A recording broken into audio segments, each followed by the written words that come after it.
aerospace innovators. We speak to the co-founder about where he's spotting the best talent and what he thinks could be the next breakout space startup. In recent years, we've seen the first real commercial space startups develop. SpaceX, Blue Origin, Virgin Galactic. What do they all have in common? Billionaire founders. Apparently, it is really hard to start an aerospace company without a lot of capital. Starburst Accelerator is trying to help. It is the world's first aerospace accelerator, providing innovators across space, aviation, and defense industries with seed money and big-name mentors. It was originally founded in Paris, but now has a U.S. presence in L.A.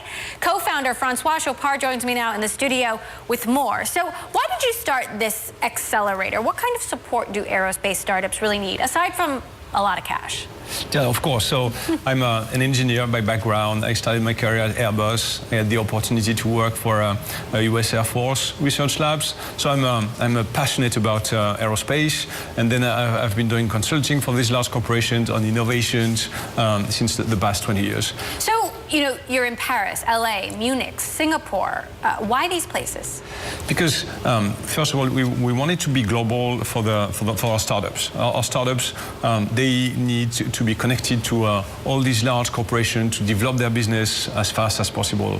And these 4 locations were, for us, the major hub, combining aerospace talents, corporate aerospace, but also VC, monies, and entrepreneur. And we wanted to be at these odd locations where these startups can meet and collaborate with these large corporations. Where does space talent cluster?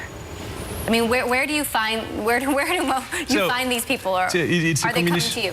It's a combination of these top university, whether they are in the LA area, whether it's Stanford, MIT, the same in Europe or in Asia, and these people, these engineers, these PhDs, they want to do something different. They don't want to work for these large corporations anymore. They want to make a difference. They want more autonomy. They want to be more empowered, and yeah, they want to put their name in the history like Elon Musk did with SpaceX. So what are these companies working on? Because it's not just trying to build rockets like Musk and Bezos and Branson.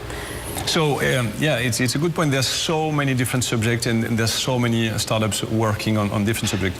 We are working right now with more than 300 of them across the globe, and out of the different area, we can name electric car, but with vertical takeoff and landing capabilities. We are talking of, and there's probably 20 startups working on that area.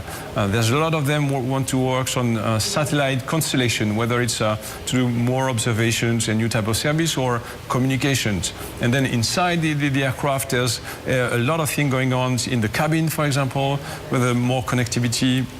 Startups who want to do light seats, comfortable seats, and then the big data of the aircraft. There's more and more sensors, and we want to operate aircraft that are smarter and more efficient. Now, a lot of people think of SpaceX, as the only space startup. There's also Sierra Nevada, which is a company that we've had on this show. But you think we're going to see a lot more space and aerospace startups on the main stage.